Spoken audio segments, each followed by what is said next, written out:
Welcome to syllabus పట్టు job కొట్టు. ఇవాళ మన స్టూడియోలో ఉన్నారు కృష్ణ ప్రదీప్ గారు, 21st IAS academy director. So polity and current affairs కి సంబంధించి మీకు ఏమైనా డౌట్స్ ఉంటే సార్ మీకు క్లారిఫై చేస్తారు. Hello Pradeep garu, how are you? Fine. Very busy schedule అనుకుంటాను. So look so tired. Okay sir, ప్రిపరేషన్కి మనకి ఎక్కువ టైం లేదు. ఇది నార్మల్గా స్టూడెంట్స్ అందరూ చెప్పేదే. ఎలా ప్రిపేర్ అవ్వాలి ఈ ఉన్న టైంలో అని ఒకసారి చెప్పండి మీరు ఫస్ట్. ఇప్పుడు సపోజ్ మనం టీఎస్పీఎస్సీ నోటిఫికేషన్ ప్రకారం జూలై లేకపోతే ఆగస్ట్లో ప్రిలిమ్స్ నిర్వహించే అవకాశం ఉంది గ్రూప్ 1కి. కాబట్టి ఇప్పుడు జూన్ ఒక 30 days టైం ఉంది, ఇప్పుడు మేలో ఒక 10 days టైం ఉంది. ఓకే, 40 days మన టైం ఉంది అనుకుందాం. ఒకవేళ జూలైలో ఏ ఎగ్జామ్ ఎప్పుడు పెడితే ఆ అడిషనల్ టైం ఏదైతే ఉంటుందో ఆ అడిషనల్ టైం మొత్తం మనం రివిజన్కి ఉపయోగించుకోవాలి. Okay, suppose July 31st exam అనుకుందాం అనుకోండి, 30 days మీకు అడిషనల్గా బెనిఫిట్ వచ్చినట్టు. ఓకే, రివిజన్కి మనకు కొంచెం టైం దొరుకుతుందా 30 days? మనం దాన్ని అవైల్ చేసుకోవాలి. కాంప్రహెన్సివ్గా 30 days సిలబస్ మొత్తం రివిజన్ చేసుకోవాలి. మనం ప్రైమరీ ప్రిపరేషన్ మాత్రం ఈ 40 daysలోనే కంప్లీట్ చేసేసుకోవాలి. ఓకే, సో ఈ 40 daysలో ప్రధానంగా ఈ మేలో సపోజ్ 10 days ఉన్నాయి, ఆ 10 days fundamental subject, basic subject, stock subject complete చేసుకున్నా కానీ ఈ 30 రోజుల్లో మాత్రం, అంటే జూన్లో ఉన్నటువంటి 30 రోజుల్లో మాత్రం ఖచ్చితంగా స్టూడెంట్స్ కరెంట్ అఫైర్స్ మీద ఎక్కువ ఫోకస్ చేయాలి. అండ్ జనరల్గా మనకి సిలబస్, ప్రిలిమ్స్ సిలబస్ ప్రకారం ఆల్మోస్ట్ 4 యూనిట్ల వరకు కరెంట్ అఫైర్స్ రిలేటెడ్గా ఉన్నాయి. అంటే టోటల్ 13 యూనిట్స్ ఉన్నాయి. 13 యూనిట్స్లో 4 యూనిట్స్ కరెంట్ అఫైర్స్ ఓరియంటెడ్గా ఉన్నాయి. ఫస్ట్ 2 యూనిట్స్ డైరెక్ట్గా ఫస్ట్ యూనిట్లో మనకి current issues of national, international and regional importance అనే ఒక యూనిట్ ఉంది. అంటే ఈ ప్రాంతీయమైన ప్రాధాన్యత, జాతీయ ప్రాధాన్యత మరియు అంతర్జాతీయ ప్రాధాన్యత కలిగినటువంటి సమకాలీన అంశాలు. రెండో యూనిట్లో మళ్ళీ international relations and international institutions అని పెట్టారు. కాబట్టి ఇంటర్నేషనల్ రిలేషన్స్ ఏదైతే ఉందో అది కూడా కరెంట్ అఫైర్స్ ఓరియంటేషన్లోనే చదవాలి. అంటే మనం యూజువల్గా ఈ ఇంటర్నేషనల్ రిలేషన్స్ అనేది థియరిటికల్గా అయితే మనం BA ఫైనల్ ఇయర్లో చదువుకుంటాం. BA చదివే స్టూడెంట్స్, BA పొలిటికల్ సైన్స్ చదివే స్టూడెంట్స్ ఫైనల్ ఇయర్లో చదువుతారు. బట్ కాంపిటేటివ్ ఎగ్జామ్స్కి చదివేటటువంటి, ప్రిపేర్ అయ్యేటటువంటి అభ్యర్థులు మాత్రం ఇట్లా అకాడమిక్ ఓరియంటెడ్గా స్టాక్ కరెంట్ అంటే ఇంటర్నేషనల్ రిలేషన్స్ కాకుండా కరెంట్ రిలవెన్స్ ఉన్నటువంటి ఇంటర్నేషనల్ రిలేషన్స్ ప్రిపేర్ అవ్వాలి. Like can you quote an example for that? Something like ఇప్పుడు రష్యాకి యుక్రెయిన్కి యుద్ధం జరుగుతుంది. సో ఆ రష్యా యుక్రెయిన్ యుద్ధం ఏ నేపథ్యంలో జరుగుతుంది, ఆ నేపథ్యానికి సంబంధించిన క్వశ్చన్ అడగచ్చు. అంటే ఈ నాటో వివాదం ఏదైతే ఉందో ఆ నాటో వివాదంలో నాటో ఎప్పుడు ఏర్పాటైంది, ఇలా ఒక ప్రతి ఇష్యూని ఇట్లా ఒక బ్యాక్గ్రౌండ్ నేపథ్యంలో చదవాల్సి ఉంటుంది. అదేవిధంగా గవర్నెన్స్ అండ్ పాలసీస్ అని చెప్పి ఒక 8th యూనిట్ ఉంది, గవర్నెన్స్ అండ్ పబ్లిక్ పాలసీ అని చెప్పి. ఆ గవర్నెన్స్ అండ్ పబ్లిక్ పాలసీకి సంబంధించినటువంటి అంశాలని కూడా నేషనల్ కరెంట్ అఫైర్స్తో కలిపి చదవాలి. అండ్ అలాగే తెలంగాణ పాలసీస్ అని చెప్పి ఒక యూనిట్ ఉంది, దాన్ని రీజనల్ ఇష్యూస్తో కలిపి చదువుకోవాలి. కాబట్టి ఆ 4 యూనిట్లు ఒక కరెంట్ ఇష్యూస్కి సంబంధించిన రీజనల్, నేషనల్, ఇంటర్నేషనల్ అంశాలుగా పరిగణించి దీన్ని ఒక యూనిట్గా అనుకుని ఒక కరెంట్ జీకే ఓరియంటెడ్లో చదవాలి. Okay, it's a never ending process. Current affairs అంటే ఇట్స్ ఎ నెవర్ ఎండింగ్. రేపు పొద్దున ఎగ్జామ్కి వెళ్ళే ముందు వరకు కూడా కొంచెం అప్గ్రేడ్ అవుతూనే ఉంటుంది. సో దానికి ప్రిపరేషన్ మీదనే పిల్లలకి చాలా మందికి చాలా డౌట్స్ ఉండొచ్చు కదండి. అంటే ఇప్పుడు ఎగ్జామ్ వెళ్ళే ముందు వరకు వచ్చే అప్డేట్స్ అక్కర్లేదు. ఒక వారం 10 రోజులు ఎగ్జామ్ సపోజ్ మనం జూలై అనుకుందాం, జూలై 31st అనుకుందాం.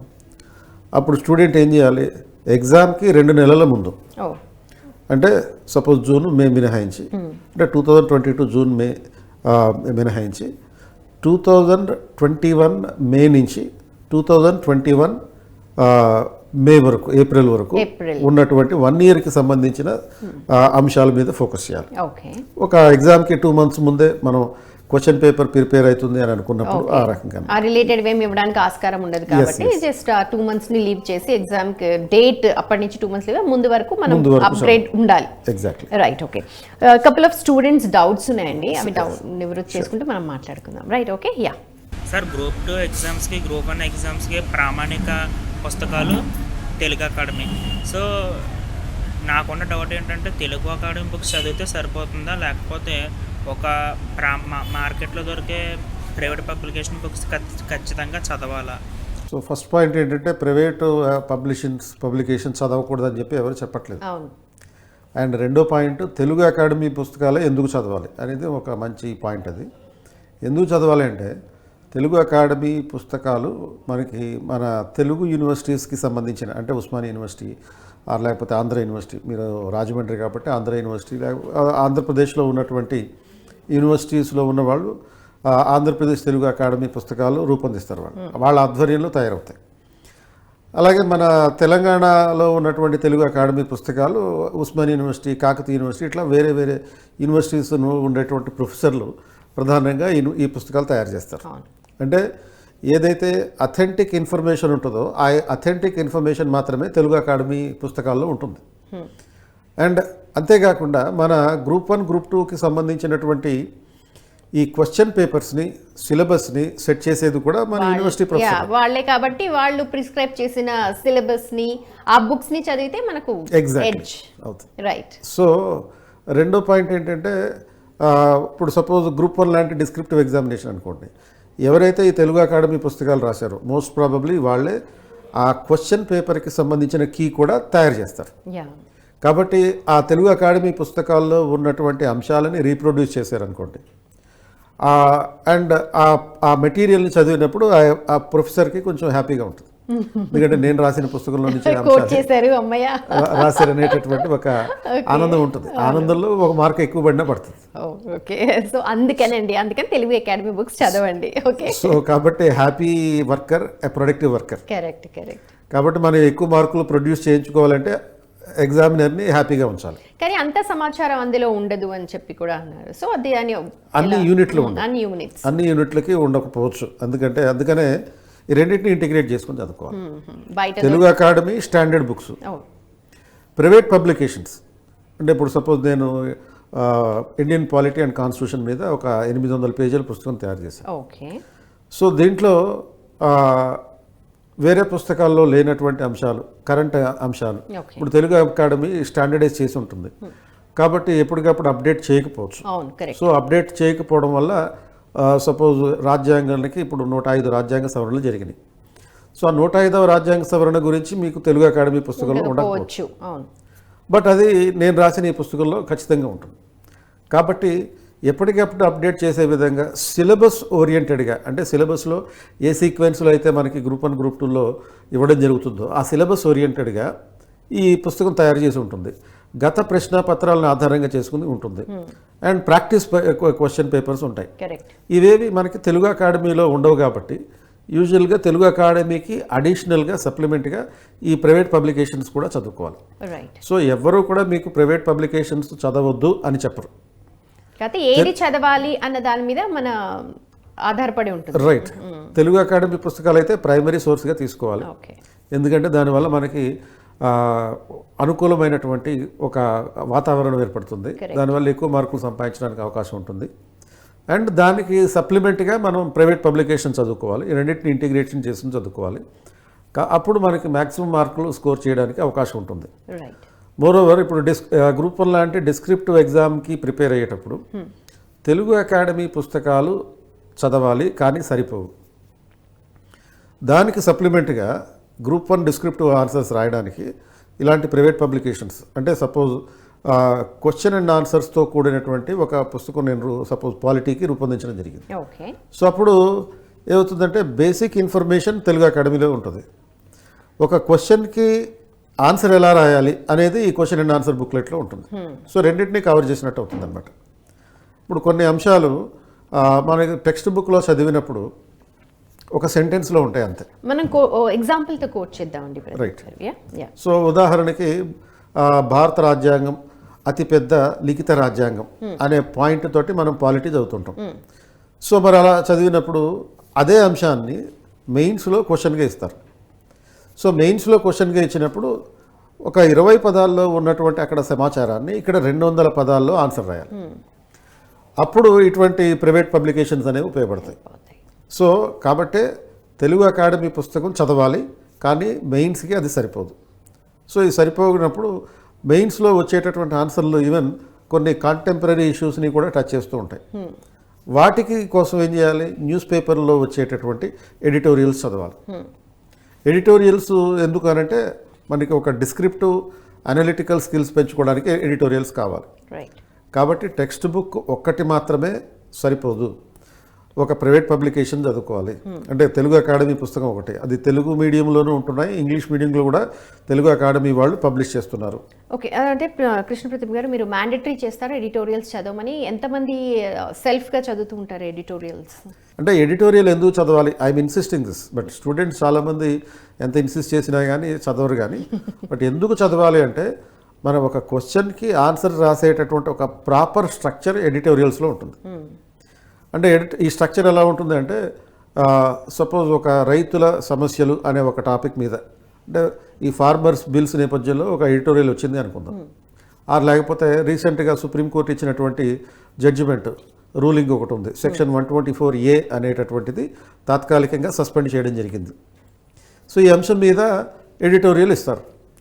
ఇచ్చినప్పుడు స్టార్టింగ్ పారాగ్రాఫ్లో ఏముంటుంది అంటే సెక్షన్ 124A అనేది ఎందుకు న్యూస్లో వచ్చింది, సెడిషన్ లా అనేటటువంటి కాన్సెప్ట్కి సంబంధించినటువంటి రీసెంట్ ఇన్సిడెంట్ ఏం జరిగింది. రీసెంట్ ఇన్సిడెంట్ ఏంటంటే సుప్రీంకోర్టు దీని మీద అబయన్స్ క్రియేట్ చేయడం. అబయన్స్ అంటే తాత్కాలికంగా అమలు కాకుండా సస్పెండ్ చేయడం.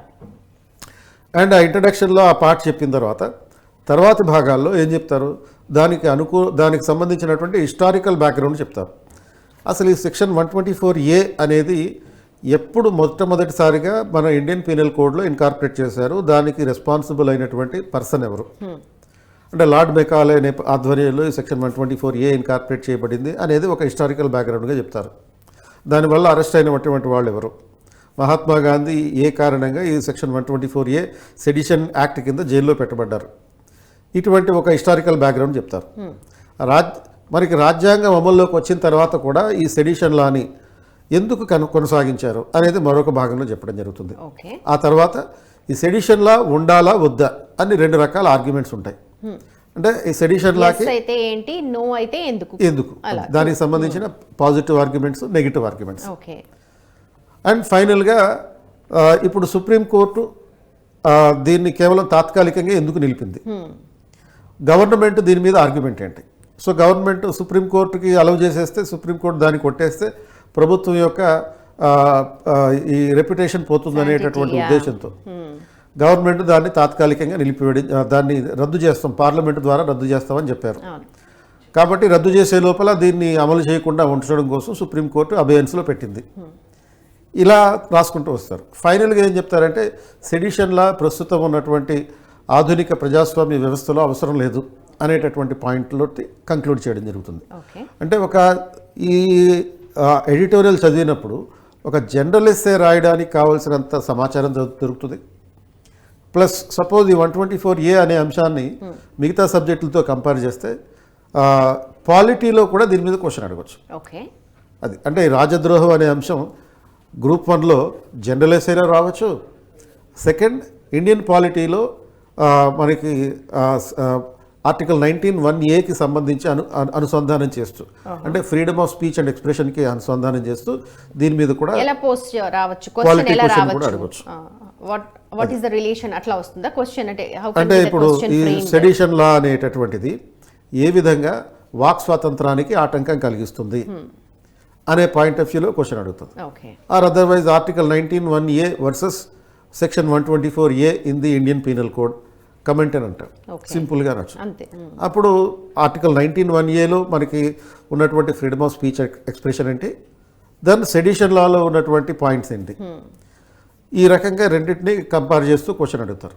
అంటే సెడిషన్ లా అనేది ఎంత డేంజరస్ చట్టం అంటే ఆల్మోస్ట్ ప్రభుత్వాన్ని కనుక డిసఫెక్షన్ కలిగించే విధంగా మాటల రూపంలో కానీ, రాతపూర్వకంగా కానీ, బొమ్మల రూపంలో కానీ, సైగల రూపంలో కానీ ఏ రకంగా వ్యాఖ్యలు చేసినా ఏం చేస్తారంటే యావజ్జీవ కారాగార శిక్ష కూడా విధించే అవకాశం. అంటే ఒక మాట అన్నందుకు, ప్రభుత్వాన్ని ఒక మాట అన్నందుకు, ప్రజల్లో ప్రభుత్వానికి వ్యతిరేకంగా డిసఫెక్షన్ కలిగించినందుకు యావజ్జీవ కారాగార శిక్ష విధిస్తారు. ఈ చట్టం రాజ్యాంగం అమల్లోకి రాకముందు బ్రిటిష్ పరిపాలన జరుగుతున్నటువంటి టైంలో అది అవసరమై ఉండింది. ఎందుకంటే ఒక విదేశీ ప్రభుత్వం భారతదేశంలో పరిపాలన చేస్తున్నప్పుడు ప్రభుత్వానికి వ్యతిరేకంగా ఎవరైతే వ్యాఖ్యలు చేస్తున్నారో వాళ్ళని కంట్రోల్లో పెట్టడానికి, అండ్ 1857-58లో జరిగినటువంటి పరిస్థితులు మళ్ళీ తిరిగి పునరావృతం కాకుండా ఉండడానికి, అంటే అప్పుడు మన సిపాయి మ్యూటినీ జరిగింది కదా, అటువంటి పరిస్థితులు తిరిగి రాకుండా ఉండడానికి ఇటువంటి చట్టాన్ని చేశారు. సో ఆ బ్రిటిష్ ప్రభుత్వ నేపథ్యంలో ఇది అవసరమై ఉండేది. కానీ ఇప్పుడు మనకు మనం పాలించుకుంటున్న టైంలో కూడా అవసరం అవుతోంది అది. సో ప్రభుత్వాన్ని విమర్శిస్తేనే ప్రభుత్వం సక్రమంగా పరిపాలన చేస్తుంది. గతంలో కొన్ని సందర్భాల్లో, అంటే కొన్ని పేపర్లో చదివాను ఏంటంటే, నెహ్రూ గారు, అంటే నెహ్రూ ప్రధానమంత్రిగా ఉన్నప్పుడు లక్ష్మణ్ అనే ఒక కార్టూనిస్ట్ ఉన్నాడు. Very famous. ఆయన ఎప్పుడైనా ప్రతిరోజు నెహ్రూ గారి మీద ఏదో ఒక కార్టూన్ వేసేవారంట. ఎప్పుడైనా కార్టూన్ వేయకపోతే నెహ్రూ గారు పర్సనల్గా ఈయనకి ఫోన్ చేసి ఈవేళ నా కార్టూన్ రాలేదేంటి అని అడిగేవారట. అంటే అప్పట్లో డిసెంట్ అనే దాన్ని అలా ఎంకరేజ్ చేసేవారు. ఇప్పుడు డిసెంట్కి ఎంకరేజ్మెంట్ లేదు. ఇప్పుడు ఉన్నటువంటి పరిస్థితులన్నీ మనోభావాలు దెబ్బతినే బ్యాచ్ ఉంది. కాబట్టి ఏం మాట్లాడినా ఏమీ మాట్లాడకపోయినా కొన్ని సందర్భాల్లో మనోభావాలు దెబ్బతిని, అంటే అసలు వాక్ స్వాతంత్రానికి ప్రస్తుతం ఉన్నటువంటి ఈ సోషల్ మీడియా యుగంలో అవకాశమే లేకుండా పోయింది. కానీ ఇంకో వయసు వస్తే కూడా సోషల్ మీడియా ఎక్కువ వాక్ స్వాతంత్రం కూడా ఇచ్చేసింది. ఎలా అంటే అలా మాట్లాడడం, అది కూడా. అంటే కొంతమంది ఆర్గ్యుమెంట్ ఏంటంటే, అసలు ఏవైనా మాట్లాడొచ్చు నువ్వు, అది వాక్ స్వాతంత్రమే అవుతుంది. అదే చిన్న లైన్ ఉంటుంది, ఎలా ఏదైనా మాట్లాడడం, ఏది మాట్లాడడం అన్న దాని మీద. రైట్, మనం మళ్ళీ మీరు లెక్చర్ కాబట్టి you can give talk anonymously, but చాలా మంది డౌట్స్ ఉన్నాయండి, అడుగుతారు. నెక్స్ట్ మన సోషియాలజీలో ఆ ఇయర్స్ దినోత్సవాల బట్టి ఆ ఇయర్స్, ఇంకా అది మన అది ఆర్టికల్ యొక్క నెంబర్స్ అవన్నీ గుర్తుండట్లేదు సార్. అసలు అంటే ఇయర్ వైజ్ గా చాలా ఉన్నాయి కదా సార్, సో గుర్తుండట్లేదు. ఆ తర్వాత హిస్టరీలో కూడా కొత్త కొత్త పేర్లను వస్తున్నాయి సార్, ఎక్కడ పురాతనమైన పేర్లు, ఆ శబ్దాలు, మన సంస్కృతంలో వచ్చే ఆ పదాలు అసలు ఆ సంస్కృతంలో వచ్చే పదాలు అసలు గుర్తుండట్లేదు సార్. అంటే ఇప్పుడు చాలా చదువుతున్నాం కాబట్టి అది గుర్తుండట్లేదు. కాస్త ఇప్పుడు ఆ టెక్నిక్ కాస్త చెప్తే, ఐ మీన్ ఎప్పటికి కూడా కాస్త చెప్తే అది బాగా యూజ్ అవుతుంది సార్.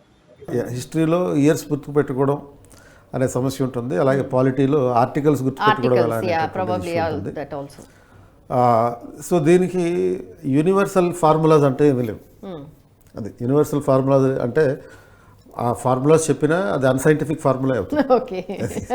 సో ఎందుకంటే ఇది ఎవరికి వాళ్ళు ఒక న్యూమోనిక్స్ వాళ్ళకి వాళ్ళు తయారు చేసుకోవాలి. న్యూమోనిక్స్ అంటే సపోజ్ కొన్ని పదాలు ఉంటాయి, వరుసగా గుర్తుపెట్టుకోవాల్సినటువంటి పదాలు. ఆ పదాల్లో వచ్చేటటువంటి మొదటి అక్షరాలన్నిటినీ కలిపి ఒక పదంగా తయారు చేసుకుని ఆ రకంగా గుర్తుపెట్టుకోవడం అనే పద్ధతి ఉంటుంది. అండ్ అలాగే ఇప్పుడు సపోజ్ ఇయర్స్ గుర్తుపెట్టుకోవడానికి ప్రధానంగా యూజువల్గా మనకి రికమెండ్ చేసేటటువంటి పద్ధతి ఏంటి అంటే ఒక అసోసియేషన్ టెక్నిక్ అంటే ఏంటి, ఆ ఇయర్ తోటి అనుసంధానంగా ఉండేటటువంటి మరొక అంశాన్ని కలిపి గుర్తుపెట్టుకునేటటువంటి పద్ధతి. మనకు సంబంధించి బాగా గుర్తుండేది ఏదైనా సరే. సో ఇవన్నీ కూడా మనం ఓన్లీ ఇయర్స్ని గుర్తుపెట్టుకోవడానికి ఇయర్స్ బట్టి పట్టడం అనేటటువంటి పద్ధతి కరెక్ట్ ప్రాసెస్ కూడా కాదు వీటికి ప్రిపేర్ అవ్వడానికి, ఐ ఫీల్. అలాగే పాలిటీలో ఆర్టికల్స్ని గుర్తుపెట్టుకోవడానికి టెక్నిక్స్ కొంతమంది చెప్తారు, కానీ బట్ పర్సనల్గా అయితే నేను బిలీవ్ చేయను. సో రీజన్ ఏంటి అంటే చాలా పెద్దవి కదా, చాలా ఆల్మోస్ట్ అన్ని గుర్తుపెట్టుకోవడం అంటే చాలా కష్టం. సుమారుగా మనకి మామూలుగా 395 ఆర్టికల్స్ ఉంటాయంటారు. అంటే చూడడానికి 395, కానీ సబ్ క్లాజుల్ని కూడా కలిపితే సుమారుగా 3000 ఆర్టికల్స్ ఉంటాయి.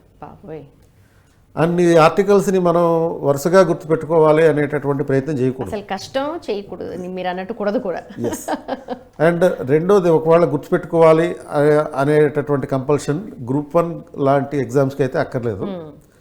బట్ గ్రూప్ 3, గ్రూప్ 4 లాంటి ఎగ్జామ్స్కి చదివేటప్పుడు కొన్ని ఫ్యాక్చువల్ అంశాలు ఇస్తారు. అప్పుడు ఏం చేయాలంటే, ఫస్ట్ 22 భాగాలు ఉన్నాయి. ఆ 22 భాగాలకి సంబంధించినటువంటి హెడ్డింగ్స్ అంటే యూనిట్ టైటిల్స్ ఉంటాయి. ఆ యూనిట్ టైటిల్ వైజ్గా గుర్తుపెట్టుకోవాలి. అంటే పార్ట్ 1 ఆర్టికల్ 1 నుంచి 4 వరకు ఉంటాయి. అండ్ ఈ పార్ట్ 1లో టెరిటరీ ఆఫ్ ద కంట్రీ అంటే టెరిటరీ ఆఫ్ ద యూనియన్ అనేటటువంటి అంశం మీద ఇస్తారు. పార్ట్ 2 ఈ ఆర్టికల్ 5 to 11 ఉంటాయి, అది పౌరసత్వానికి సంబంధించింది.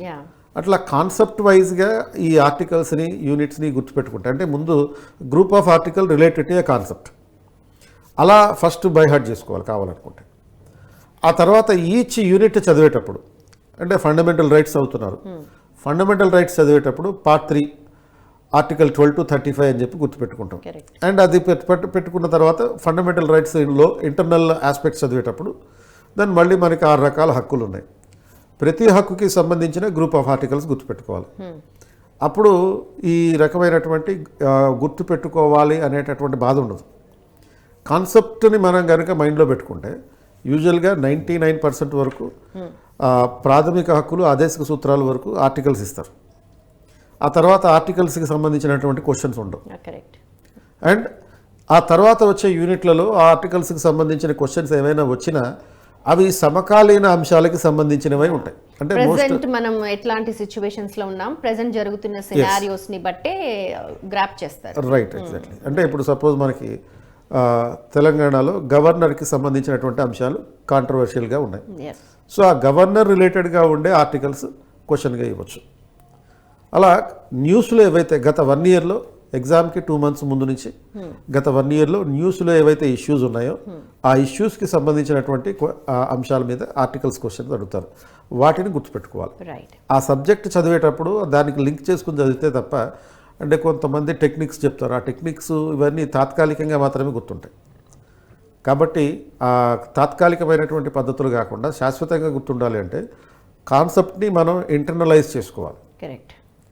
సో ఆ కాన్సెప్ట్ని ఇంటర్నలైజ్ చేసుకున్నప్పుడు ఆర్టికల్ తోటి ఆటోమేటిక్గా చెప్పగానే గుర్తొచ్చేస్తాయి ఫలానా అని. Right, okay. నెక్స్ట్ క్వశ్చన్ అండి. నా యొక్క డౌట్ అంటే ఏంటంటే సార్, ఇప్పుడు మనం పేరు పొందిన పబ్లికేషన్స్ యొక్క బుక్స్ చదువుతున్నాం సార్. అయితే అందులో సంఖ్యాపరమైన మిస్టేక్లు కానీ చారిత్రకపరమైన మిస్టేక్లు కానీ ఉంటున్నాయి. వాటిని ఓవర్కమ్ చేద్దామని తెలుగు అకాడమీలో చూద్దామనుకుంటే అందులో దీనికి సంబంధించిన రిలేటెడ్ మాటలు దొరకట్లేదు. దీన్ని ఎలా ఓవర్కమ్ చేయాలి, మరియు ఈసారి గ్రూప్ 1 గ్రూప్ 2 ప్రశ్నపత్రం ఎలా ఉండబోతుంది, ఎంత ఆ స్థాయిలో మేము ఉన్నామా లేదా అనేది ఎగ్జామ్ ఫేస్ చేయడానికి ముందు తెలుసుకోవడం ఎలా? Thank you sir. Current updates అనేవి న్యూస్ పేపర్ ఆధారంగా మ్యాక్సిమం చదవాలి, టెక్స్ట్ బుక్లో ఉండవు. అండ్ అన్నిటికీ ఆ దురదృష్టం ఏంటంటే కొన్ని సందర్భాల్లో న్యూస్ పేపర్లో కూడా తప్పుడు సమాచారం ఉంటుంటుంది. ఇప్పుడు ఉదాహరణకి జమ్మూ కాశ్మీర్లో ద్వంద్వ పౌరసత్వం ఉంటుంది అనే అంశాన్ని జమ్మూ కాశ్మీర్కి ఉన్నటువంటి స్పెషల్ స్టేటస్ని రద్దు చేసినప్పుడు అన్ని పేపర్లో రాశారు. ఈవెన్ ఏవైతే స్టాండర్డ్ పేపర్స్ అనుకుంటామో దాంట్లో కూడా జమ్మూ కాశ్మీర్లో ద్వంద్వ పౌరసత్వం అని రాశారు. బట్ రాజ్యాంగంలో కానీ, అంటే ఇండియన్ కాన్స్టిట్యూషన్లో కానీ, జమ్మూ కాశ్మీర్ కాన్స్టిట్యూషన్లో కానీ, ఆర్ ఏ చట్టంలో కానీ, సుప్రీంకోర్టు తీర్పుల్లో కానీ ఎక్కడా కూడా జమ్మూ కాశ్మీర్ ప్రజలకి రాష్ట్ర పౌరసత్వం ఉంటుంది అనే పాయింట్ ఎక్కడ లేదు. సో కానీ మరేముంది, మరి అది లేకపోతే ఆ పుకార్ ఎందుకు వచ్చింది? మరి దాన్ని మిస్ఇంటర్ప్రిట్ చేయడం వల్ల వచ్చినటువంటి పుకార్ ఏంటి? దేన్ని మిస్ఇంటర్ప్రిట్ చేశారంటే the people of Jammu Kashmir will be given status of permanent residents of Jammu Kashmir అని ఉంటుంది తప్ప జమ్మూ కాశ్మీర్ పౌరుడు అని ఉండదు. అంటే జమ్మూ కాశ్మీర్ యొక్క శాశ్వత నివాసి అంతే తప్ప జమ్మూ కాశ్మీర్ పౌరుడు అనేది అదైతే ఎప్పుడు ఎక్కడ లేదన్నమాట. ఇలా కొన్ని సందర్భాల్లో తప్పుడు సమాచారం వెళ్తుంది.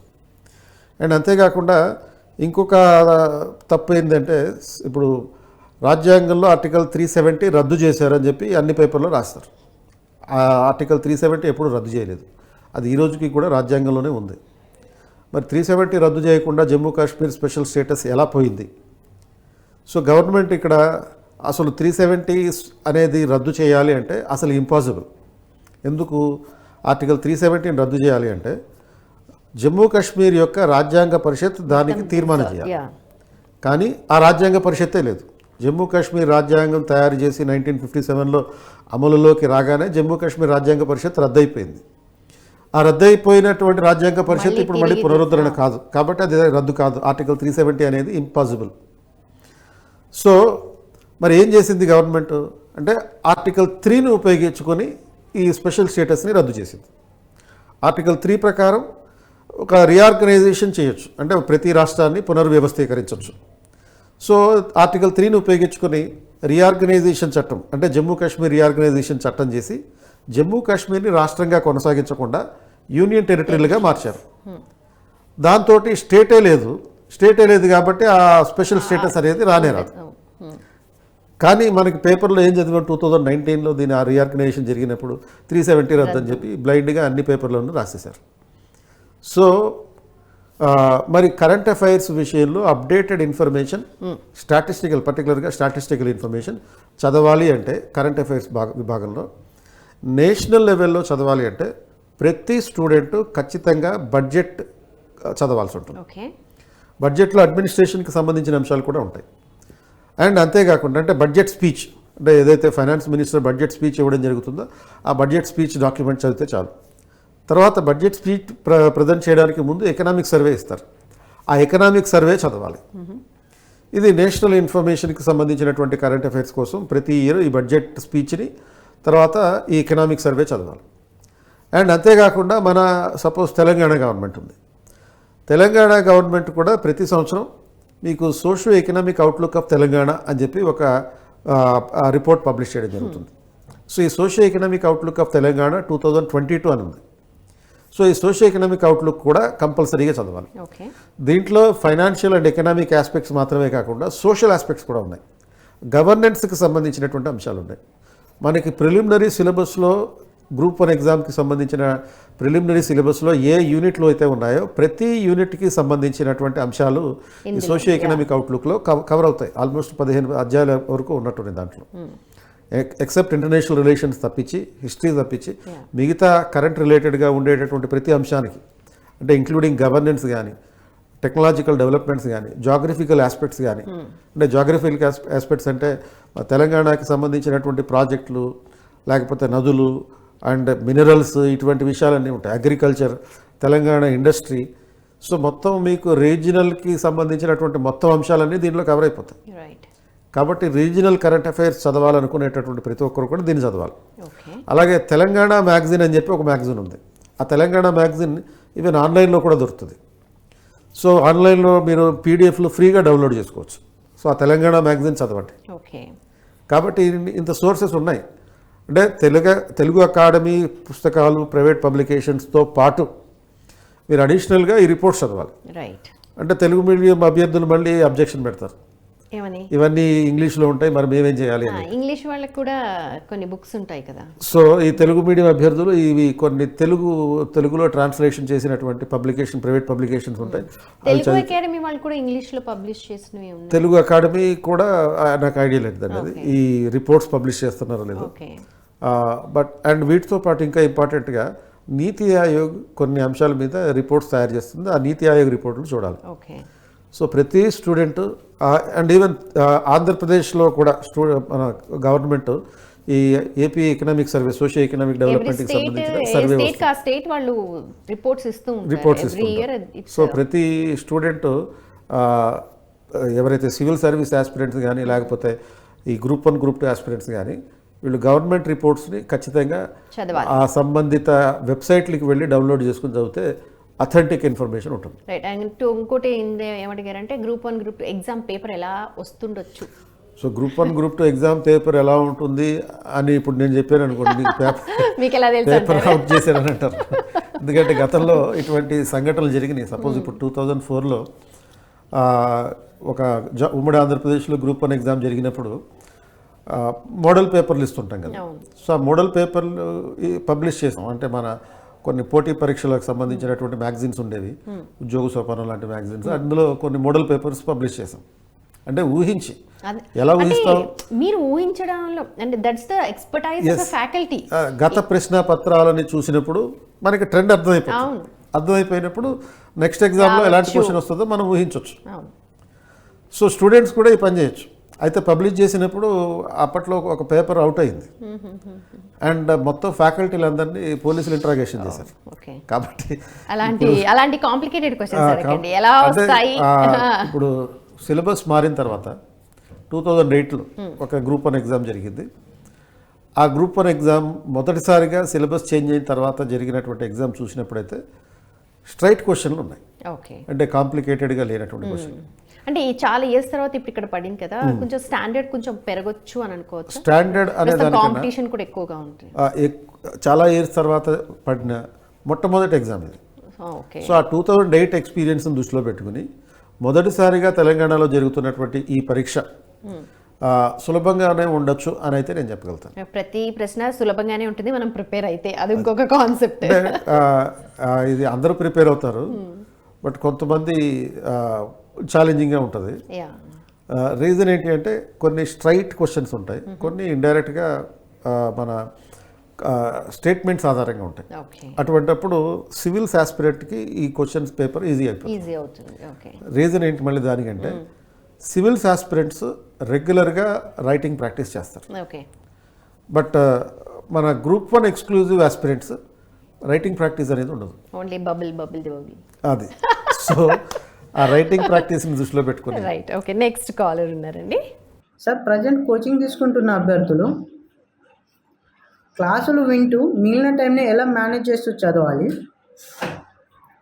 ఎలా చదవడం ద్వారా ఇంతకు ముందే కోచింగ్ తీసుకొని ఫుల్ డే ప్రిపేర్ అయ్యే అభ్యర్థులతో పోటీ పడి చదవగలుగుతాం. కోచింగ్ తీసుకుంటూ ఉన్నవాళ్ళు ఎలా చదవాలి, కోచింగ్ క్లాసులకు అటెండ్ అవుతున్నారు అంటే మీరు ప్రిపేర్ అవుతున్నట్టే లెక్క కదా. ఎందుకంటే మనం ఒక ఫ్యాకల్టీ క్లాస్ చెప్తున్నప్పుడు వింటే అది మైండ్లో రిజిస్టర్ అయిపోతుంది. అండ్ ఆ పాయింట్ మళ్ళీ కొన్ని సందర్భాల్లో చదవకపోయినా కానీ మళ్ళీ మనకి ఎగ్జామ్లో ఆ పాయింట్ కనుక ఒక క్లాసులో ఒక టీచర్ చెప్పిన పాయింట్ కనుక క్వశ్చన్గా అడిగితే డెఫినెట్లీ అది మనకి మళ్ళీ గుర్తొస్తుంది. అంటే మీరు క్లాసులకు అటెండ్ అయ్యేటటువంటి 5-6 గంటల టైం ఏదైతే ఉంటుందో అది కూడా ప్రిపరేషన్ టైం. అది అంటే మీరు ఈ ఎగ్జామ్ ప్రిపేర్ అయ్యేటప్పుడు 3 విభాగాలుగా మీ టైంని 24 అవర్స్ టైంని డివైడ్ చేసుకోండి. ఒకటి, దీన్ని 789 ప్రిన్సిపల్ అనుకుందాం. 7 గంటల పాటు నిద్రపోవాలి. ఎట్టి పరిస్థితుల్లోనూ నిద్ర 7 గంటల కన్నా తగ్గించకండి.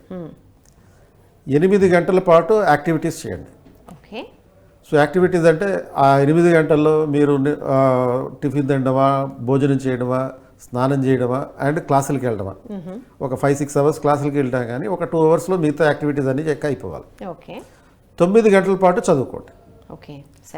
సో టోటల్గా 24 అయిపోతుంది. ఈ 9 గంటలు చదివే ప్రక్రియలో కూడా ఈ 9 గంటల్లో మీరు రోజుకి సపోజ్ మీరు గ్రూప్ 1 లాంటి డిస్క్రిప్టివ్ ఎగ్జామ్కి ప్రిపేర్ అవుతున్నారు అనుకోండి, 6 గంటలు చదివితే 3 గంటలు రైటింగ్ ప్రాక్టీస్ చేసుకోండి.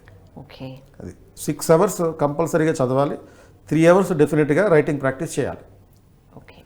సో అప్పుడే మీరు కాంప్రహెన్సివ్గా గ్రూప్ 1 ఎగ్జామ్కి ప్రిపేర్ అయినట్లు లెక్క. రైట్ అండి. Next aspirant please. మనం గ్రూప్స్కి ఎన్ని రోజుల ముందు ప్రిపేర్ కావాలి అండ్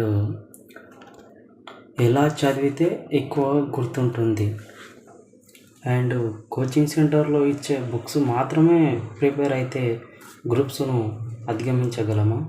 సో డిగ్రీ తర్వాత మొదటిసారిగా చాలా మందికి సో కాబట్టి చాలా మందికి ఉండే డౌట్లే ఆయన అన్ని కలిపి అడిగేసాడు. సో మనం యాక్చువల్గా స్టార్టింగ్ నుంచి చెప్పుకున్న వస్తున్నటువంటి అంశాలన్నీ కవర్ అయిపోయినాయి మ్యాక్సిమం అతని క్వశ్చన్స్లో. ఎలాంటి పుస్తకాలు చదవాలంటే తెలుగు అకాడమీ పుస్తకాలు, దానికి సప్లిమెంట్గా ప్రైవేట్ పబ్లికేషన్ చదవాలి. ఓన్లీ కోచింగ్ ఇన్స్టిట్యూట్స్ ఇచ్చేటటువంటి పుస్తకాలు మాత్రమే సరిపోతాయంటే మనకి ఏ ఎగ్జామ్కి ఏ పుస్తకాలు పూర్తిగా సరిపోవు ఎప్పటికీ. సో కాబట్టి ఎందుకంటే ఇది నిరంతరం జరిగేటటువంటి ప్రక్రియ. సరిపోతాయంటే పర్ఫెక్ట్గా సరిపోతుంది అని అయితే చెప్పలేము, కానీ మ్యాక్సిమం కోచింగ్ సంస్థలు ఇచ్చేటటువంటి మెటీరియల్లో సిలబస్ ప్రకారం ఉంటాయి కాబట్టి సరిపోతాయి. దానికి సప్లిమెంట్గా మీరు కరెంట్ అఫైర్స్ని జోడించుకోవాలి అండ్ అథెంటిక్ పబ్లికేషన్స్. సపోజ్ మీరు గ్రూప్ 1 గ్రూప్ 2 అయితే చదువుతుంటే తెలుగు అకాడమీ బుక్స్ చదువుతారు. అదే యూపీఎస్సీ ప్రిపేర్ అవుతుంటే ఎన్సీఆర్టీ పుస్తకాలు చదవాలి. ఎన్సీఆర్టీ పుస్తకాలు గ్రూప్స్ అభ్యర్థులు కూడా చదవచ్చు, తప్పలేదు. ఎందుకంటే ఎన్సీఆర్టీలో మనకి మోర్ అథెంటిక్ ఇన్ఫర్మేషన్ ఉంటుంది అండ్ ఆ ఇన్ఫర్మేషన్ కూడా మోస్ట్ సెక్యులర్గా ఉంటుంది. కాబట్టి ఆ ఇన్ఫర్మేషన్ని కూడా చదివితే యాజ్ ఇట్ ఈజ్గా కొన్ని సందర్భాల్లో ప్రిలిమ్స్ లాంటి ఎగ్జామ్స్లో, మల్టిపుల్ చాయిస్ క్వశ్చన్స్ లాంటి ఎగ్జామ్స్లో యాజ్ ఇట్ ఈజ్గా దాంట్లో ఉన్నటువంటి అంశాలని క్వశ్చన్స్గా ఇవ్వడం జరుగుతుంది. అండ్ ఈవెన్ మెయిన్స్లో కూడా దీంట్లో ఉన్నటువంటి అంశాలని తీసుకుని క్వశ్చన్స్గా ఇస్తుంటారు. కనుక ఎన్సీఆర్టీ పుస్తకాలు చదవండి, ఒకవేళ ఇంగ్లీష్ మీడియంలో చదవగలిగితే, లేకపోతే తెలుగు అకాడమీ బుక్స్ చదవండి. తెలుగు అకాడమీ పుస్తకాల్లో మీకు సపోజ్ ఇఫ్ యు ఆర్ ఎ నోవైస్ అంటే మొట్టమొదటిసారిగా ప్రిపరేషన్ ప్రారంభిస్తున్నారు, అనుకున్నప్పుడు ఇంటర్మీడియట్లో ఉండేటటువంటి పుస్తకాలు చదవండి. అంటే Telugu academy intermediate books, Telugu academy intermediate books ఏం చదవాలి? History first year second year, అలాగే పొలిటికల్ సైన్స్ అంటే యూజువల్గా హెచ్ఈసిలో సివిక్స్ అని అంటాం దాన్ని. బట్ ఇప్పుడు ఈ పుస్తకాలకి టైటిల్ పొలిటికల్ సైన్స్ అని ఉంటుంది. ఆ పొలిటికల్ సైన్స్లో ఉండేటటువంటి ఫస్ట్ ఇయర్ సెకండ్ ఇయర్ పుస్తకం చదవండి. అండ్ ఎకనామిక్స్కి సంబంధించి సెకండ్ ఇయర్ బుక్ చదవండి. ఎందుకంటే మనకి ఓన్లీ ఇండియన్ ఎకానమీ మాత్రమే రెలవెంట్గా ఉంటుంది కాబట్టి ఓన్లీ సెకండ్ ఇయర్ పుస్తకం సరిపోతుంది. అలాగే సోషియాలజీ బుక్స్ కూడా తెలుగు అకాడమీ వాళ్ళు ఇంటర్మీడియట్కి సంబంధించి కొన్ని పబ్లిష్ చేస్తారు, అది చదవండి. ఎందుకంటే సోషల్ ఇష్యూస్ అనేవి ఇంపార్టెంట్ కాబట్టి. సో ఇట్లా హిస్టరీ, ఎకానమీ, తర్వాత సివిక్స్, జాగ్రఫీకి సంబంధించినటువంటి ఇంటర్మీడియట్ పుస్తకాలు ఫస్ట్ ఇయర్ సెకండ్ ఇయర్ చదవండి. ఇవి అయిపోయిన తర్వాత అప్పుడు డిగ్రీ పుస్తకాలు చదవచ్చు. అంటే బీఏలో చదివేటటువంటి పుస్తకాలు, బీఏ తెలుగు అకాడమీ పుస్తకాలు ఇంగ్లీషు తెలుగు రెండు ఉంటాయి. సో సేమ్ అంటే బీఏలో హిస్టరీ ఉంటుంది. History first year second year third ఇయర్లో 2 బుక్స్ ఉంటాయి, ఆ 2 బుక్స్ చదవాలి. అలాగే పొలిటికల్ సైన్స్, బీఏ పొలిటికల్ సైన్స్లో సెకండ్ ఇయర్ మాత్రమే చదివితే చాలు. అండ్ ఫైనల్ ఇయర్లో మీకు అంతర్జాతీయ సంబంధాలు ఇంటర్నేషనల్ రిలేషన్ ఉంటుంది, అదొకటి చదవండి. BA second year political science ఎందుకంటే అందులో భారత రాజకీయాలు ప్రభుత్వం అనేటటువంటి టైటిల్తో, అంటే ఇండియన్ గవర్నమెంట్ అండ్ పాలిటిక్స్ అనే టైటిల్తో ఉంటుంది, అది చదవాలి. కాబట్టి అది పాలిటీ కాన్స్టిట్యూషన్కి సంబంధించి ఉంటుంది. అండ్ అలాగే ఎకనామిక్స్కి సంబంధించి బీఏ ఫైనల్ ఇయర్లో భారత ఆర్థిక వ్యవస్థ మరియు పర్యావరణం అనే టైటిల్తో ఒక బుక్ ఉంటుంది. అది ఎన్వైరాన్మెంటల్ ఇష్యూస్కి కూడా ఉపయోగపడుతుంది. అండ్ అదేవిధంగా గవర్నెన్స్ అనే పార్ట్ ఉంది. అంటే మీకు గవర్నెన్స్ అనే పార్ట్ గ్రూప్ 1లో ఉంటుంది, గ్రూప్ 1 మెయిన్స్లో ఉంటుంది. ఆ గ్రూప్ 1 మెయిన్స్లో ఉన్నటువంటి గవర్నెన్స్ అనే పార్ట్ని BA second year public administration పుస్తకం చదివి తెలుసుకోవాల్సి ఉంటుంది. అండ్ అట్లా మనకి ఏ బుక్స్ అంటే మళ్ళీ అలాగే బీఏ జాగ్రఫీ పుస్తకాలు ఉంటాయి. బీఏ జాగ్రఫీ 4 సంవత్సరాలు అంటే 3 సంవత్సరాలకు సంబంధించిన 4 బుక్స్ చదవాలి. ఓకే. సో ఇలా మనం కొంచెం అథెంటిక్ బుక్స్ సెలెక్షన్ చేసుకుని చదవాల్సి ఉంటుంది. రైట్ అండి. ఓకే. నెక్స్ట్ విద్యార్థి. నా పేరు మాధవి సార్. సోషియాలజీలో ఇంపార్టెంట్ టాపిక్స్ చెప్పండి సార్. సోషియాలజీ. సో సోషియాలజీలో ఇంపార్టెంట్ ఇష్యూస్ అంటే ఇష్యూస్ అడిగారా, బుక్స్ అడిగారా? సబ్జెక్ట్స్ అడిగారు. సోషియాలజీలో important topics. So important topics అన్నప్పుడు మనకి ఫండమెంటల్గా ఇండియన్ సొసైటీకి సంబంధించినటువంటి అంశాల వరకు మాత్రమే మన గ్రూప్ 1 గ్రూప్ 2కి సరిపోతాయి. స్పెసిఫిక్గా సిలబస్లో ఏవైతే 5 యూనిట్లు ఇచ్చారో సోషియాలజీకి సంబంధించి, ఆ 5 యూనిట్లకి సంబంధించినటువంటి ప్రధానంగా ఉండే అంశాలు ఇప్పుడు కుల వ్యవస్థ, అలాగే మత వ్యవస్థ, అండ్ అదేవిధంగా మీకు ఇండియన్ సోషల్ స్ట్రక్చర్కి సంబంధించిన ఫండమెంటల్ ఫీచర్స్, వీటి మీద క్వశ్చన్ లేకుండా ఎగ్జామ్ ఉండదు. అండ్ అదేవిధంగా వివాహ వ్యవస్థ, కుటుంబ వ్యవస్థ. సో ఈ ఆస్పెక్ట్స్ ఏవైతే మన ఇండియన్ సొసైటీని నిర్ణయిస్తాయో, ఇండియన్ సొసైటీలో ఉండేటటువంటి కల్చరల్ బిహేవియర్ని నిర్ణయించడం జరుగుతుందో ఈ ఆస్పెక్ట్స్ మాత్రమే.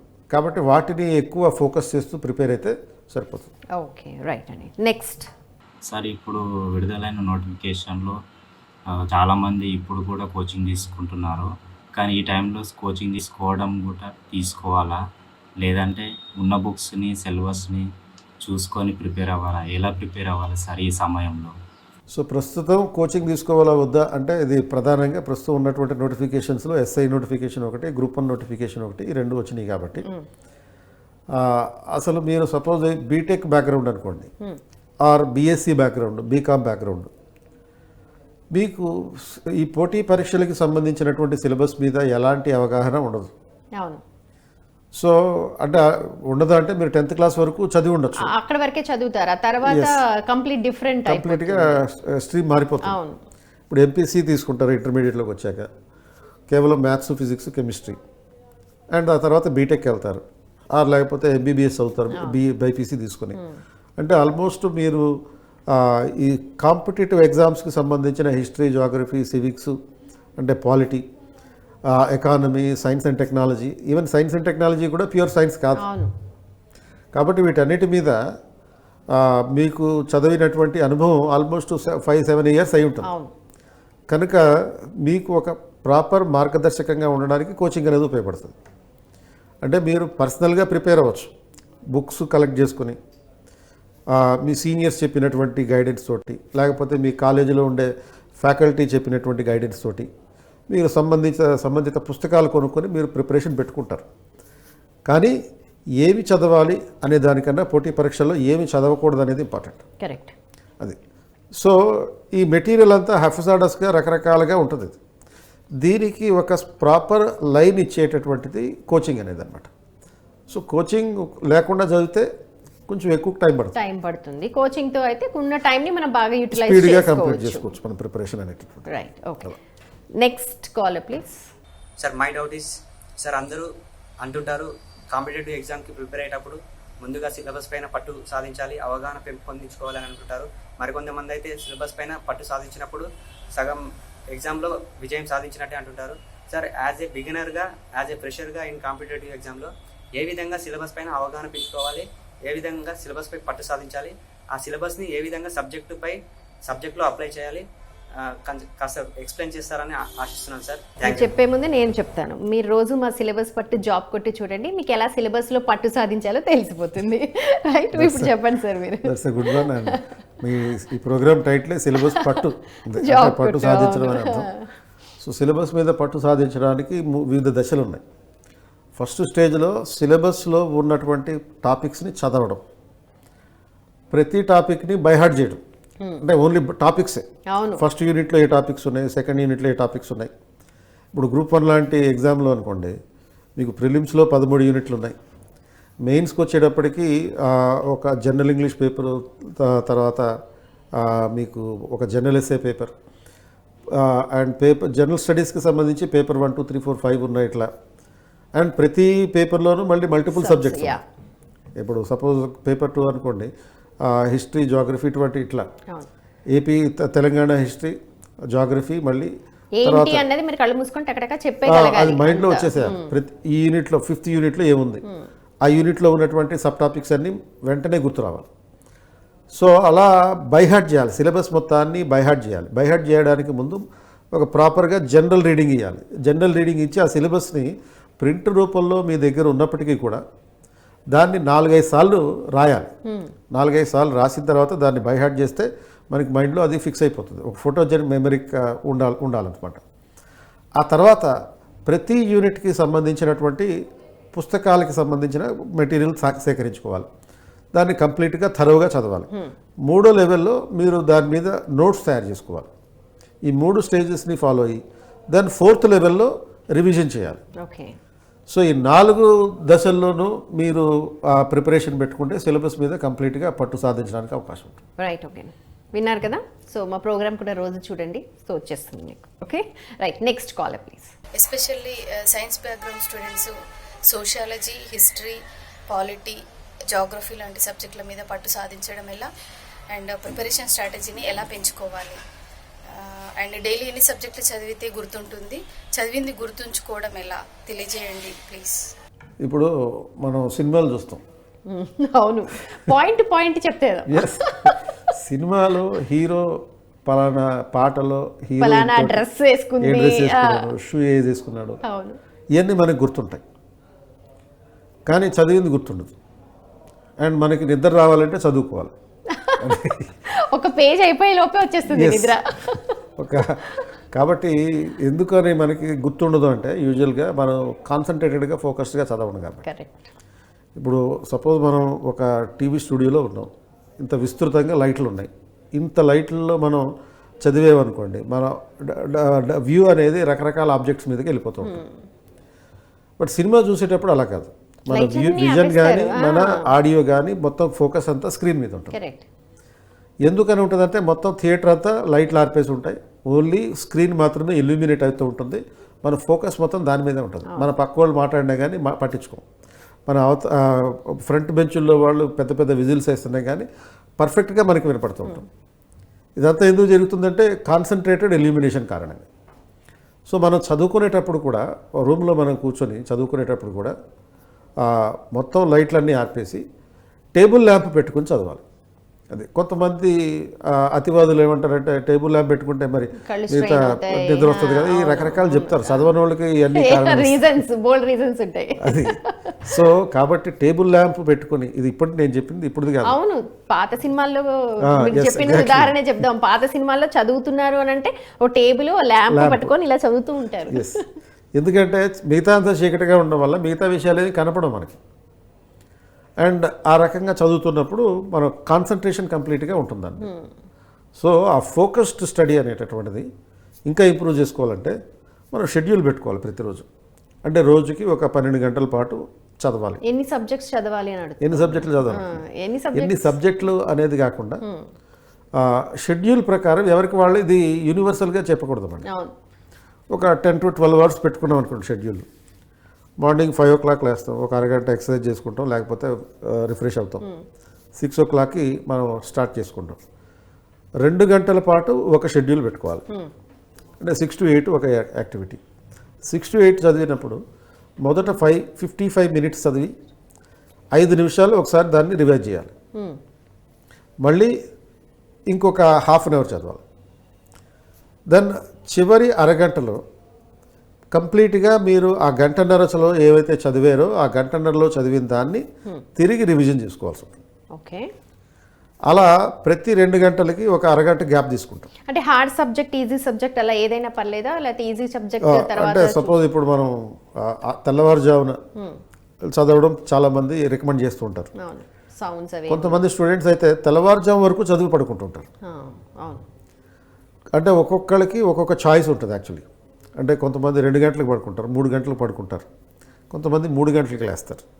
కాబట్టి ఆ చాయిస్ ఆఫ్ సబ్జెక్ట్ స్టడీ అనేది అది పర్సనల్ డిటర్మినేషన్ అన్నమాట.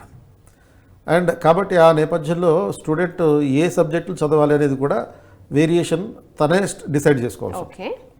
అలా కాబట్టి ఈ రకంగా 2 గంటల పాటు షెడ్యూల్ పెట్టుకుని హాఫ్ అన్ అవర్ బ్రేక్స్ తోటి మధ్యాహ్నం 1 గంట వరకు చదివి ఒక 1 hour బ్రేక్ తీసుకుని అలా చేసుకుంటే ప్రతిరోజు చివరి 2 గంటలు మాత్రం ఆ రోజు మొత్తంలో ఏం చదివినా కానీ కంప్లీట్గా రివిజన్ చేసుకోవాలి. ఓకే. ఎంతసేపు చదివినా last 2 hours should be for revision. Yes. That is the strategy. ఇప్పుడు last suppose 9 to 8 to 10 last schedule అనుకుందాం. ఆ లాస్ట్ 8 to 10 షెడ్యూల్లో మార్నింగ్ 6 నుంచి ఈవినింగ్ 7 వరకు ఏదైతే చదివామో అది మొత్తం కూడా 8 to 10 టైంలో రివిజన్ చేసుకుని ఇంపార్టెంట్ పాయింట్లు సమ్మరైజ్ చేసుకుని రాసుకుని పడుకోవాలి. మళ్ళీ పొద్దున్నే 5 గంటలకు నిద్ర లేవాలి. ఓకే. చాలా కష్టం. ఓకే. Right, next please. ఇటీవల మన తెలంగాణ ప్రభుత్వం విడుదల చేసిన Group 1 కూడా ప్రిపేర్ అవుతున్నాను. మన తెలంగాణ ప్రభుత్వం ఏర్పడిన తర్వాత మొదటి Group 1 నోటిఫికేషన్ కాబట్టి దాని పరీక్ష విధానం, సిలబస్ కానీ బుక్స్ రిఫరెన్స్ గురించి కొంత సందిగ్ధత నెలకొంది. దాని గురించి మీరు కొంచెం అవగాహన కల్పించాలి. ఒక సమాచారం అంటే ఒక ఇన్ఫర్మేషన్ స్టాటిస్టికల్ ఇన్ఫర్మేషన్ ఏదైతే ఉందో దాన్ని మీరు సొంత వాక్యాల్లో దాన్ని డిఫైన్ చేయడం కోసమే, అందుకే జర్నలిస్టే ఉంది. అండ్ ఫండమెంటల్ ఇన్ఫర్మేషన్ ఏదైతే ఉంటుందో ఆ ఫండమెంటల్ ఇన్ఫర్మేషన్ అవసరం, దాన్ని అనలైజ్ చేయడం అనేది ఈ మెయిన్స్లో చేసేటటువంటి పని. ఈ అనలైజ్ చేయడం ఎలాగా అంటే ఇప్పుడు ప్రతి విషయాన్ని ఆ విషయానికి సంబంధించినటువంటి మెరిట్స్, డిమెరిట్స్, తర్వాత సొల్యూషన్స్ అనే పద్ధతిలో చదువుకోవాలి. ఓకే. సో సొంత వాక్యాలు ఈ నేపథ్యంలోనే వస్తాయి. మీరు ఏమి రాసినా, సొంతంగా ఏమి రాసినా కానీ దాన్ని జస్టిఫై చేసే విధంగా దాని డిస్క్రిప్షన్ ఉండాలి. అది ప్రభుత్వాన్ని విమర్శించడమా లేకపోతే ప్రభుత్వాన్ని సమర్థించడమా ఏమి రాసినా సరే. అంటే యూజువల్గా 90% ఆఫ్ ద క్వశ్చన్స్ ఎలా ఉంటాయంటే మీ 2 రకాల ఆర్గ్యుమెంట్స్ చెప్పేటట్టుగా ఉంటాయి. అంటే అనుకూలమైన అంశాలు, ప్రతికూల అంశాలు, పరిష్కార మార్గాలు. సో మీరు ప్రాక్టీస్ చేయడం ద్వారా దీన్ని సాధించవచ్చు. డైరెక్ట్గా మీరు యుద్ధం చేయలేరు. యుద్ధం చేయడానికి ముందు మీరు ప్రాక్టీస్ చేయాలి, సాధన చేయాలి. రోజుకి 3 గంటల పాటు సాధన చేయాలి. డైరెక్ట్గా నేను వెళ్ళి డిస్క్రిప్టివ్ రాస్తానంటే కుదరదు. కరెక్ట్.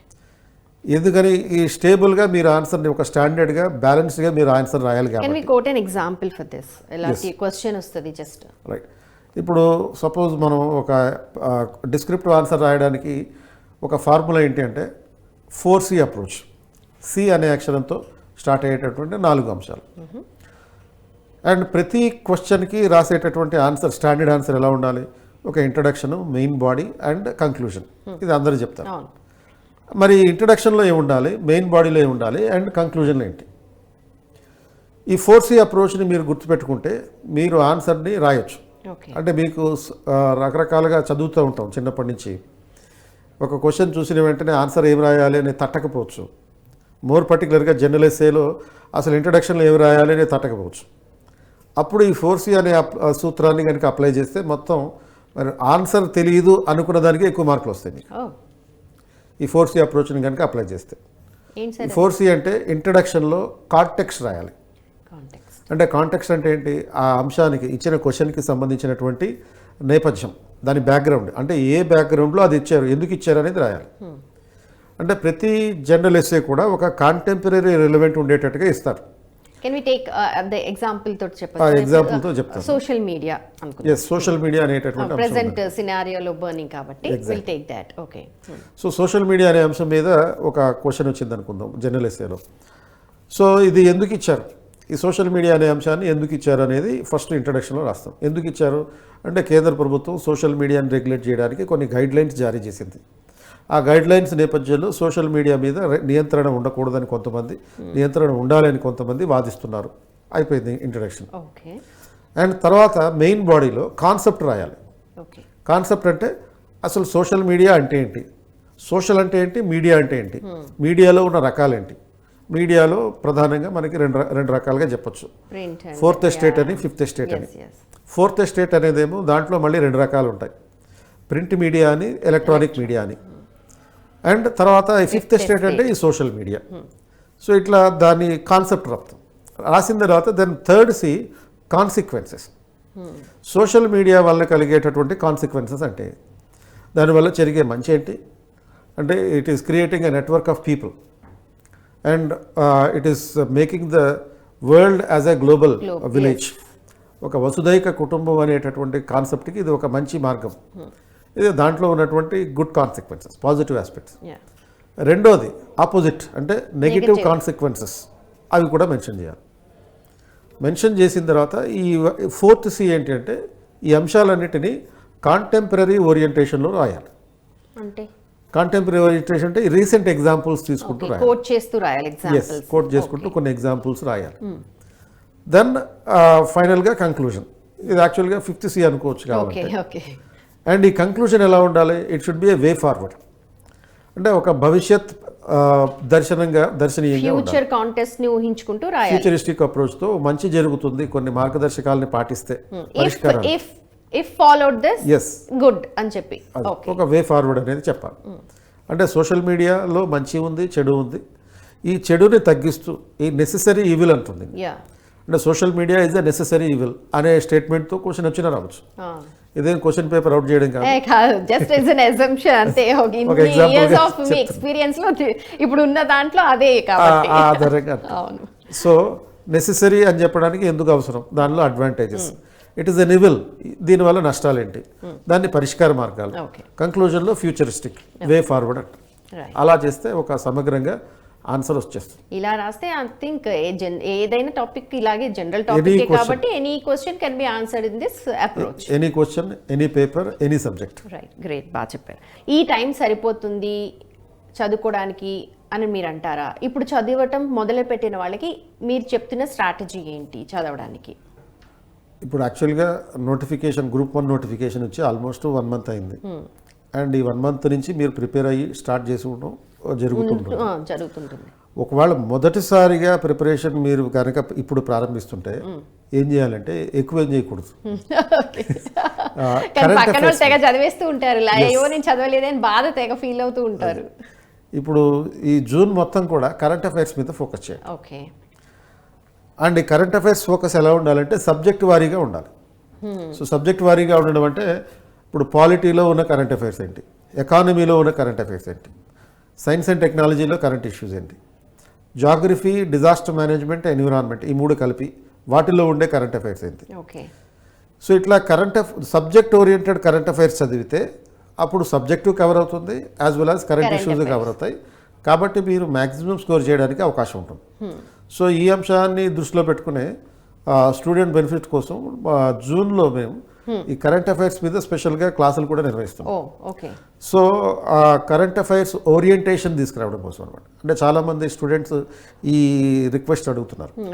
ఈ చివరి 30 రోజులు ప్రతి ఒక్కరు కరెంట్ అఫైర్స్ అనగానే అమ్మ కరెంట్ అఫైర్స్ అన్నది ఉంటుంది, అది కూడా ఉంటుంది. అది కరెంట్ అఫైర్స్ అనేటటువంటిది ఏమి అది ఎందుకు భయపడతారంటే దానికి ప్రాపర్గా సిలబస్ ఏమీ లేదు. సిలబస్ లేదు అనుకోవడం అన్ప్రొఫెషనల్ యాక్చువల్లీ. కరెక్ట్. ఇప్పుడు ప్రొఫెషనల్ మీరు చెప్పారు ప్రొఫెషనల్ గా ఎలా ఎలా ప్రతి చేయాలి సిలబస్ పేపర్ పెట్టుకొని దానికి సంబంధించిన కరెంట్ అఫైర్స్ అన్నది అందులోంచే ఇస్తారు కాబట్టి సో ఐ థింక్ ఇప్పుడు సపోజ్ ఎకానమీ ఉందనుకోండి, ఎకానమీ కరెంట్ అఫైర్స్ ఏంటి, బడ్జెట్, ఎకనామిక్ సర్వే, తెలంగాణకు వచ్చేటప్పటికి సోషియో ఎకనామిక్ అవుట్లుక్, ఈ 3 చదివితే కరెంట్ అఫైర్స్ కవర్ అయిపోతాయి. ఆ నేపథ్యంలో బేసిక్ స్టాక్ సబ్జెక్టు చదివేస్తాం. పాలిటీ ఉందనుకోండి, పార్లమెంట్ చేసే చట్టాలు, సుప్రీంకోర్టు ఇచ్చే తీర్పులు, అలాగే గవర్నమెంట్ ఎగ్జిక్యూటివ్ ఇచ్చేటటువంటి పాలసీస్, ప్రోగ్రామ్స్, స్కీమ్స్, ఇవన్నీ కలుపుకొని చదువుతాం. సో దాంతో జ్యుడిషియరీకి సంబంధించినటువంటి థియరిటికల్ బ్యాక్గ్రౌండ్ వస్తుంది అండ్ రీసెంట్ జడ్జిమెంట్స్ వస్తాయి. సో సపోజ్ జడ్జిమెంట్స్ చదివేటప్పుడు 2 రకాల అంశాలతో చదవాలి. సుప్రీంకోర్టు ఇచ్చే జడ్జిమెంట్స్ ఇంపార్టెంట్. ఉదాహరణకి సెక్షన్ 124A మీద ఇచ్చినటువంటి తీర్పు ఉందనుకుందాం. ఆ తీర్పు ఏ నేపథ్యంలో చదవాలి అంటే, ఒకటి దాంట్లో ఉన్నటువంటి ప్లెయింటిఫ్ ఎవరు, అంటే editors guild of India versus union of India అనేటటువంటి కేసు పెట్టిన వాళ్ళు ఎవరి మీద పెట్టారు అది తెలుసుకోవాలి. ఎందుకంటే మనకి గ్రూప్ 1 ఎగ్జామ్లో కానీ గ్రూప్ 2లో కానీ ఎక్కువ జడ్జిమెంట్లకు సంబంధించినటువంటి క్వశ్చన్లు ఇస్తూ ఉన్నారు. ఇప్పుడు గతంలో గ్రూప్ 2 ప్రిలిమినరీ గ్రూప్ 2 మా ఎగ్జామ్ జరిగినప్పుడు 2018లో అప్పుడు ఆల్మోస్ట్ 75 క్వశ్చన్స్లో 50 క్వశ్చన్స్లో 75% క్వశ్చన్స్ జ్యుడిషియరీకి సంబంధించి ఉన్నాయి. ఓకే. అండ్ చాలా రెన్యూవబుల్ చేంజెస్ కూడా వచ్చాయి జ్యుడిషియరీలో. అంటే మేబీ దీనికి రీజన్ పాలిటీ రిలేటెడ్గా ఉండేటటువంటి క్వశ్చన్స్ నల్సా యూనివర్సిటీ వాళ్ళు ఏమన్నా కాబట్టి ఆ ప్రభావం అయితే కనపడుతుంది. మెజారిటీ మనం ఇప్పుడు చూసిన సిచ్యువేషన్స్ కూడా అన్ని కూడా కోర్ట్ ఓరియంటెడ్, జడ్జ్మెంటల్ ఓరియంటెడ్ కనిపిస్తున్నాయి. సో ఐ థింక్ అది నిర్వివాదం సమస్తాయి. సో కాబట్టి ఆ ప్లెయింటిఫ్ ఎవరో తెలుసుకోవాలి. రెండో పాయింట్, ఆ జడ్జిమెంట్లో ఉన్నటువంటి కీలక అంశాలు ఏంటో తెలుసుకోవాలి. ఆ జడ్జిమెంట్లో ఉన్నటువంటి కీలక అంశం ఎట్లా గుర్తుపెట్టాలి అంటే, ఒక జడ్జిమెంట్లో ఉన్నటువంటి కాన్స్టిట్యూషనల్ ప్రొవిజన్ అది. ఇప్పుడు సపోజ్ సెక్షన్ 124A వలన ఏ నిబంధనకి ఆటంకం కలుగుతుంది అని క్వశ్చన్ ఇవ్వచ్చు సింపుల్గా. ఇప్పుడు ఆర్టికల్ 19(1)A అనేది ఉంటుంది అది. సో అది జీవించే హక్కు కూడా ఉల్లంఘన కలిగించేది, వాక్ స్వాతంత్రానికి ఉల్లంఘన కలిగించేది. అలా ఆ కాన్స్టిట్యూషనల్ ప్రొవిజన్ బ్యాక్గ్రౌండ్లో చదవాలి.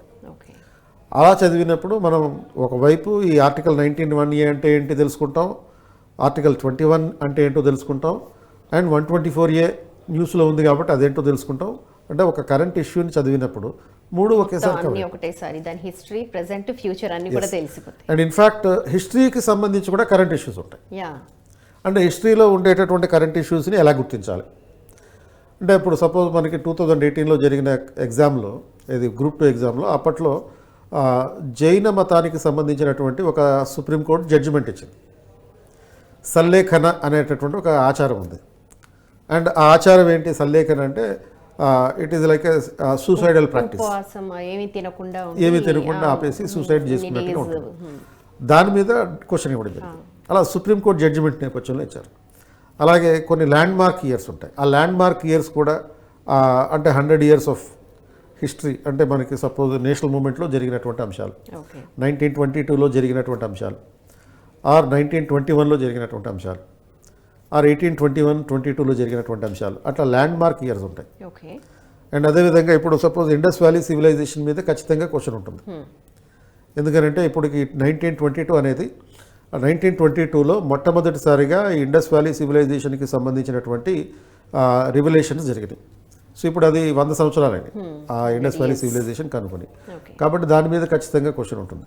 ఇలా మనం ఐడెంటిఫై చేయగలగాలి ఇది ల్యాండ్ మార్క్ ఇయర్ ఏంటి అనే దాన్ని బట్టి హిస్టరీలో కూడా మనం ఇంపార్టెంట్ ఏరియాస్ని, కరెంట్ ఇష్యూస్ని గుర్తించవచ్చు. Right. Okay. Thank you so much Krishna Pradeep గారు. ఇదండి, విన్నారు కదా కృష్ణ ప్రదీప్ గారు చెప్పిన విషయాలు. ప్రతి సబ్జెక్ట్ నుంచి కూడా కరెంట్ అఫైర్స్ని రిలేట్ చేసుకుంటూ చదివితే మాక్సిమం సిలబస్ అంతా కూడా కవర్ అయిపోతుంది.